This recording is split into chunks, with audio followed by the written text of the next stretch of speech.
Madame, Monsieur, bonsoir. Bienvenue au sommaire de ce journal. La formation professionnelle. L'Algérie et le Niger signent une feuille de route pour un programme d'action 2019-2020. Gros plan ce soir sur la cimenterie de Ain Touta, l'une des cimenteries du groupe JICA, une production de plus d'1 million de tonnes par an et une stratégie de communication pour faciliter ses relations avec ses clients. La BDL, la Banque de développement local, propose de nouveaux services, notamment en direction des investisseurs et des entreprises. On en parle dans ce journal. Un atelier de réflexion sur le développement du tourisme rural ce mercredi. Les participants ont notamment mis l'accent sur l'importance des initiatives personnelles au niveau local. La coopération, le ministre des Affaires étrangères Abdelkader Msahel s'est entretenu hier à Washington avec le sous-secrétaire d'État américain aux affaires politiques David Hale. L'entretien a porté essentiellement sur la situation au Sahara occidental. À ce titre, le chef de la diplomatie algérienne a réitéré la position de l'Algérie soutenant le droit à l'autodétermination du peuple sahraoui. Il a également réitéré le soutien de l'Algérie aux efforts des Nations Unies et de l'envoyé personnel du secrétaire général Horst Kohler. Le ministre des Affaires étrangères Abdelkader Msahel s'est entretenu également avec le président de la Commission des Affaires étrangères du Sénat américain, Rich James, en marge de la 4e session du dialogue stratégique algéro-américain. L'entretien a porté sur les relations bilatérales et les questions régionales et internationales d'intérêt commun. Dans ce cadre, les deux parties ont évoqué la situation en Libye et ont réitéré leur attachement à une solution politique et pacifique dans ce pays. Le ministre des Affaires étrangères Abdelkader Msahel effectuera à partir de demain une visite officielle en Inde à l'invitation de son homologue indienne Sushma Swaraj. Une visite de 2 jours qui intervient dans un contexte marqué par la volonté des deux pays de renforcer et d'approfondir les relations bilatérales dans divers domaines. Un échange de vues sur les questions régionales et internationales d'intérêt commun sera également au menu. La 9e session de la commission mixte algéro-russe de coopération économique, commerciale et scientifique et technique a pris fin aujourd'hui à Moscou. Le ministre des Finances Abdelrahman Raouia et le ministre russe de l'énergie Alexander Novak, coprésident de cette commission mixte, ont signé le procès-verbal de cette session qui englobe plusieurs recommandations multisectorielles portant sur le développement et le renforcement de la coopération bilatérale. Dans ce cadre, les comités sectoriels ont été invités à se réunir plus fréquemment pour examiner les opportunités de coopération. L'élargissement des activités des hommes d'affaires des deux pays pour les inscrire dans ce cadre de la coopération de diversification a été également abordé à cette occasion. Toujours au chapitre de la coopération, le ministre de l'Enseignement et de la Formation professionnelle, Mohamed Mebarki, a eu un entretien aujourd'hui avec le ministre nigérien des Enseignements professionnels et techniques, Tidjani Idrissa Abdelkadri. Les deux ministres ont signé par la suite une feuille de route pour tracer un programme d'action pour 2019-2020 dans le domaine de la formation professionnelle. Il s'agira notamment de développer des jumelages entre des établissements du sud de l'Algérie et ceux du Niger, mais aussi la formation des stagiaires nigériens en Algérie.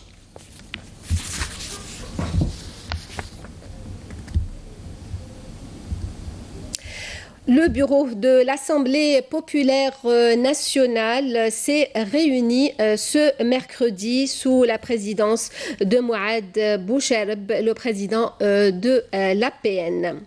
L'APN qui reprendra demain ses travaux en séance plénière consacrée aux questions orales, des questions qui seront adressées au Premier ministre et à 3 membres du gouvernement, le ministre de l'Intérieur, des collectivités locales et de l'aménagement du territoire, le ministre des Transports et des Travaux publics, ainsi qu'à la ministre de l'Environnement et des énergies renouvelables. La couverture sécuritaire à Chlef a été renforcée aujourd'hui par l'inauguration de 3 nouvelles infrastructures par le directeur général de la Sûreté nationale, le colonel Mustafa Lehbiri, qui était en compagnie du Wali de Chlef, Nejma Harch. 3 nouvelles infrastructures sécuritaires ont été inaugurées aujourd'hui par le directeur général de la Sûreté nationale, le colonel Mustafa Lehbiri. Il s'agit d'un centre interwilaya du matériel, d'un célibatorium et d'une nouvelle résidence de la police au niveau de Boukadir, dans la wilaya de Chlef. S'étendant sur une superficie de 5 hectares, ce centre va chapeauter pas moins de 93 services sécuritaires relevant de 5 wilayas. عززت أكثر قدرات مصالح أمن الولاية في التكفل بانشغالات المواطن. تدعيم قدرات أمن الولاية في التكفل بانشغالات المواطن ترتب عنه تعزيز نسبة التغطية الأمنية لأصبحت 100% بالنسبة لأمن الدوائر ونسبة شرطي لكل 255 مواطن.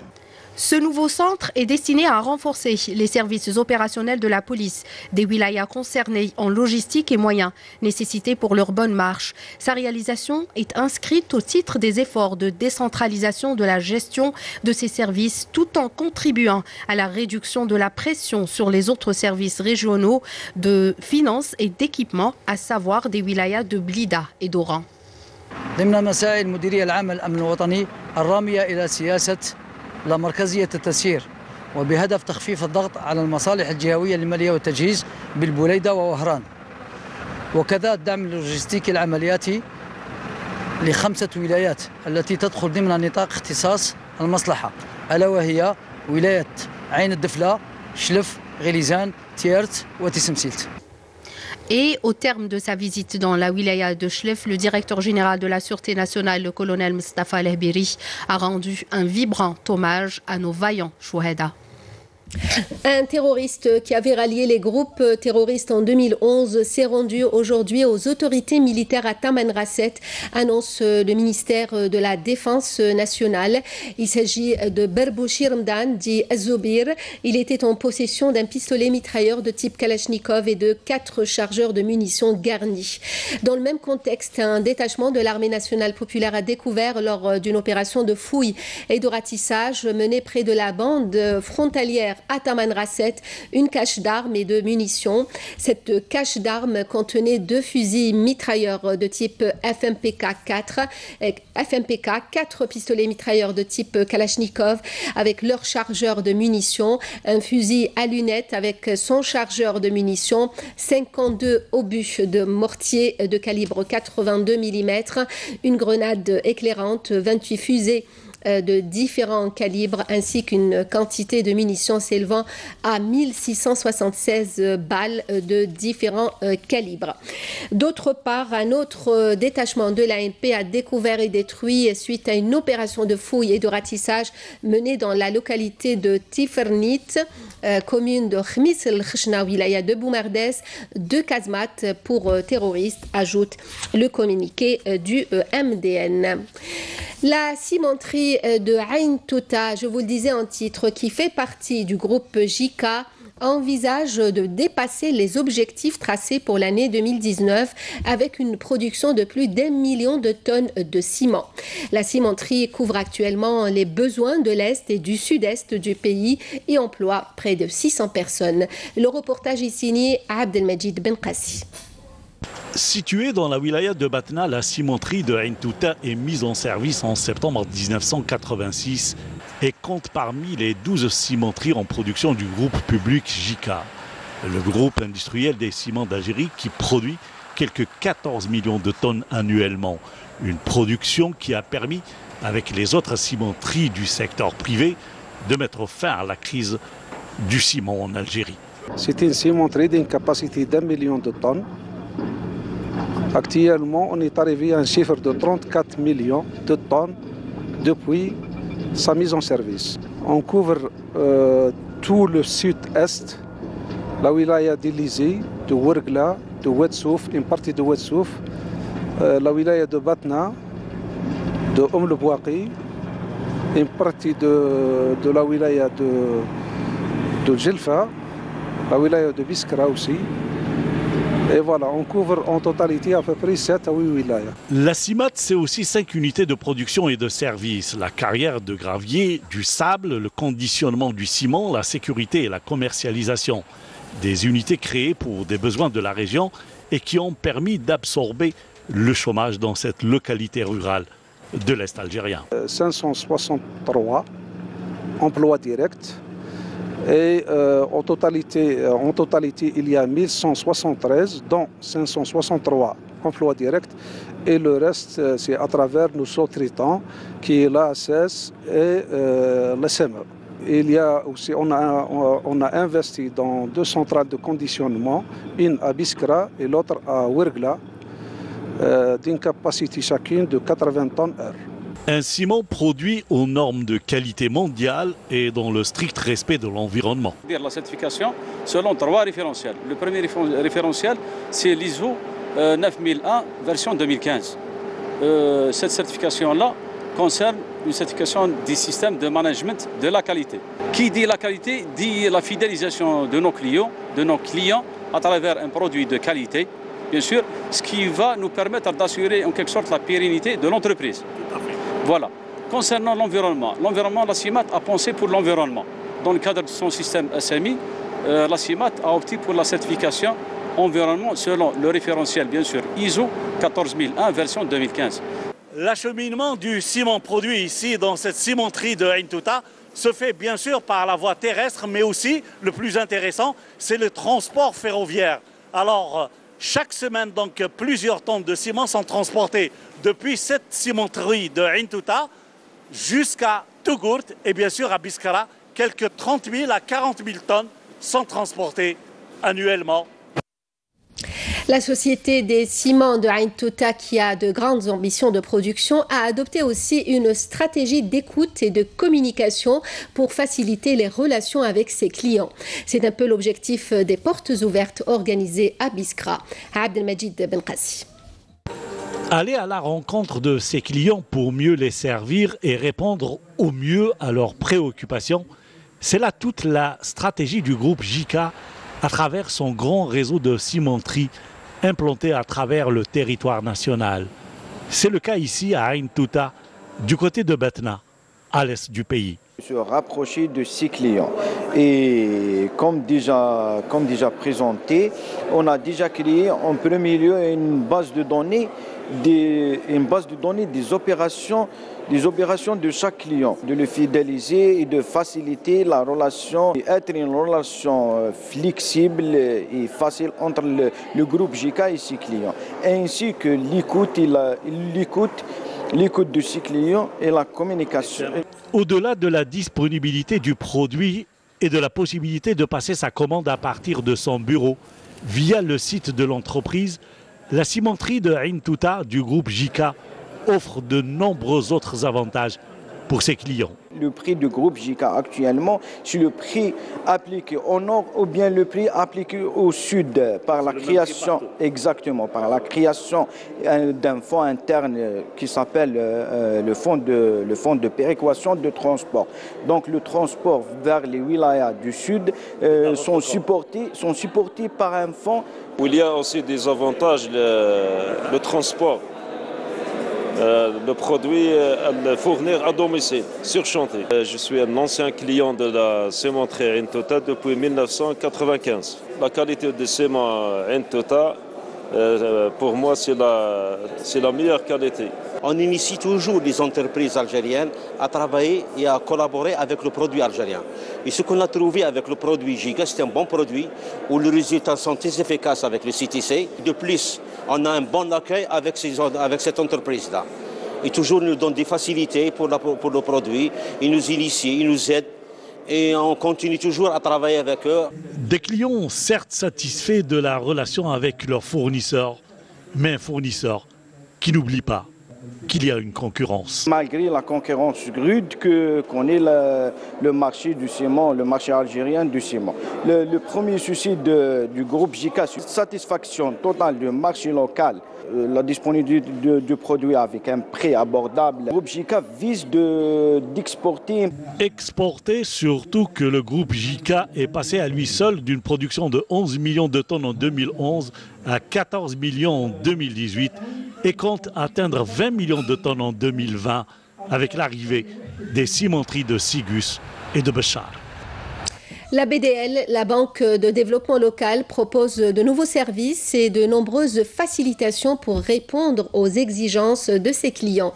Parmi ses objectifs, l'accompagnement des investisseurs et des entreprises nationales, d'où la mise en service d'un nouveau produit, la carte Corporate. Karim Maïfa. La carte Corporate est un nouveau produit bancaire lancé par la Banque de développement local, BDL, une carte spécifique destinée aux professionnels et aux entreprises pour couvrir leurs différents frais de mission ainsi que les dépenses quotidiennes des collaborateurs de ces entreprises. كي نقولوا النفقات اليوميه نهضروا على النفقات في لور دي ميسيون نهضروا على Quand on parle de dépenses quotidiennes, on parle des frais de mission ou encore de restauration. En fait, toutes les dépenses du salarié de l'entreprise faites dans le cadre de ses déplacements professionnels, outre ses activités habituelles au quotidien. La nouvelle carte bancaire entre dans le cadre de la nouvelle stratégie de la BDL pour le développement et la modernisation de son système de données. En 2018, la BDL a lancé 6 nouveaux produits, à l'instar du compte Al-Aman, du compte épargne à taux progressif de 3,8%, des transferts intelligents ainsi que la Mastercard. Pour 2019, la BDL gardera ce même rythme de dynamique avec une moyenne de 1 nouveau produit tous les 2 mois, des produits bancaires qui toucheront au e-banking, au e-payment ainsi qu'au compte épargne. De nouveaux services bancaires qui s'ajouteront aux tout derniers produits lancés par la BDL pour fidéliser ses clients, à savoir le Pack 3 services avec un compte particulier, une carte interbancaire et un abonnement e-BDL, le tout à tarif très avantageux. Sahara occidental, l'émissaire de l'ONU, Horst Köhler, va lancer en février une nouvelle série de consultations avec les parties au conflit et les pays voisins en prévision d'une deuxième table ronde qu'il compte tenir en mars prochain pour remettre définitivement le processus de paix sur les rails. Köhler a informé hier le Conseil de sécurité de son intention. Un atelier a été organisé ce mercredi à Zeralda en présence des directeurs généraux du tourisme et de l'artisanat sur l'importance de développer le tourisme rural. Les participants ont notamment mis l'accent sur les initiatives personnelles au niveau local. Sihem Kenouch, reportage. Le potentiel de l'Algérie dans le domaine de l'écotourisme est immense.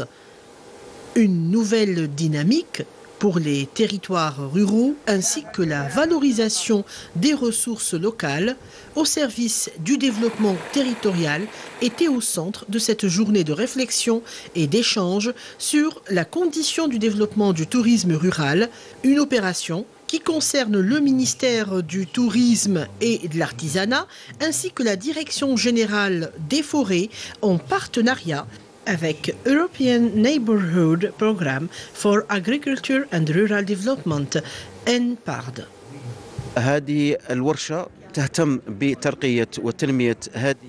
Cet atelier vise à développer le tourisme rural tout en donnant une valeur aux produits locaux.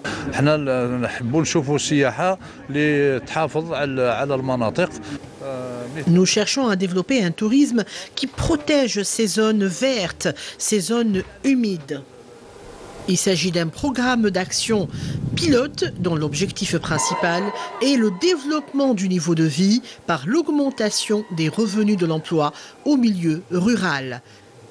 L'expertise a déjà été lancée dans 4 wilayas pilotes, Ain Tmouchent, La Gouate, Sétif et Tlemcen. Sur le terrain, j'ai été très agréablement surprise. J'ai trouvé qu'effectivement, pour le développement du tourisme rural, j'avais trouvé quelques initiatives, surtout au niveau de la société civile, au niveau des associations, les associations de femmes, qui déjà ont commencé à organiser cette activité de tourisme rural. Le programme travaille sur la mise en place de comités de concentration locale, la réalisation de diagnostics sur les ressources territoriales de chaque région et aussi la formation de conseillers en développement territorial. Notons que le budget de ce partenariat est de 20 millions d'euros, dont 10 millions de contributions de l'Union européenne et 10 millions de contreparties algériennes. L'approche de ce nouveau programme, là, qui depuis 2016, c'est de bénéficier de ces expériences du passé et de les multiplier au niveau de ces secteurs d'activité. Et nous sommes positifs, c'est pour cela que nous finançons ces projets qui comptent des millions d'euros en financement du contribuable européen.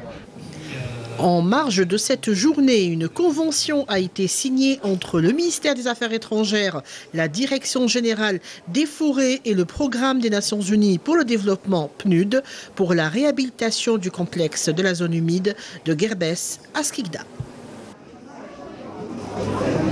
Il a la passion et la patience propres aux artisans. Youssef Mohamed fabrique des pièces en cuir avec un savoir-faire qu'il espère pouvoir transmettre aux nouvelles générations. À Sidi Abdelaziz, dans la wilaya de Jijel, le reportage de Saïda Mayouf. Dans la commune côtière de Sidi Abdelaziz, à une trentaine de kilomètres de la ville de Jijel, nous avons retrouvé l'artisan Youssef Mohamed dans son petit local. Ce septuagénaire, toujours bon pied bon oeil, passe des journées entières au milieu de ses pièces de cuir pour en confectionner à la perfection des articles selon les commandes de sa clientèle. J'ai appris ce métier sur le tas avec les anciennes générations.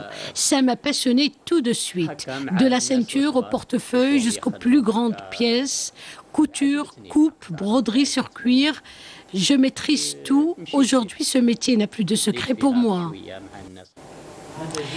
Une panoplie d'ouvrages finement travaillés par des mains expertes, estampillés 100% cuir, font la fierté de cet artisan.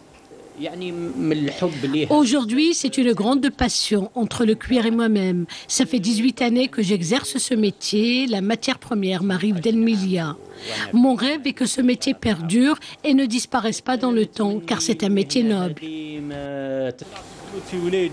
L'industrie du cuir fait la réputation de la wilaya de Jijel au même titre que d'autres activités artisanales, surtout dans cette commune où l'on recense plus de 270 artisans en cuir, dont 80% sont localisés dans cette magnifique ville côtière. Qualité et esthétique caractérisent ces divers produits, tout un savoir-faire que ce spécialiste du cuir tient à pérenniser en le transmettant aux générations futures. Chaque jour que je viens ici, c'est un nouvel apprentissage pour moi. Aujourd'hui, ce sont les différentes qualités de cuir et le perçage des ceintures. Application, patience et méticulosité sont les maîtres mots dans ces lieux où le cuir se décline sous toutes ses formes. Sport football, l'ES Sétif s'est largement imposé devant l'AS Ain Melilla sur le score de 4-0 aujourd'hui à Sétif pour le compte de la mise à jour de la 17e journée du championnat de Ligue 1. Djabou a signé 3 des 4 buts à la 17e, à la 33e et à la 83e minute de la rencontre. Bougelmouna a marqué le 4e but pour l'ES Sétif. Et c'était là la dernière information de ce journal, le rappel des principaux titres. La formation professionnelle, l'Algérie et le Niger signent une feuille de route pour un programme d'action 2019-2020. La cimenterie de Ain Touta, l'une des cimenteries du groupe JICA, une production de plus d'1 million de tonnes par an et une stratégie de communication pour faciliter les relations avec ses clients.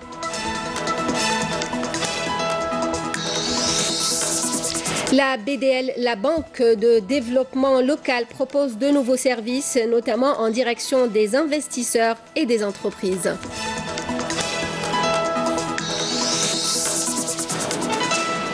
Un atelier de réflexion sur le développement du tourisme rural ce mercredi. Les participants ont notamment mis l'accent sur les initiatives personnelles au niveau local. Merci à vous de nous avoir suivis. Vous pouvez toujours revoir nos programmes à travers les liens qui s'affichent en bas de votre écran. Pour le journal, à 20h, l'édition en arabe. Demain, à midi, Fla Abraz. Et à 19h, vous avez rendez-vous avec Zohir Ben Dimred. Merci de nous rester fidèles. Passez une très bonne soirée.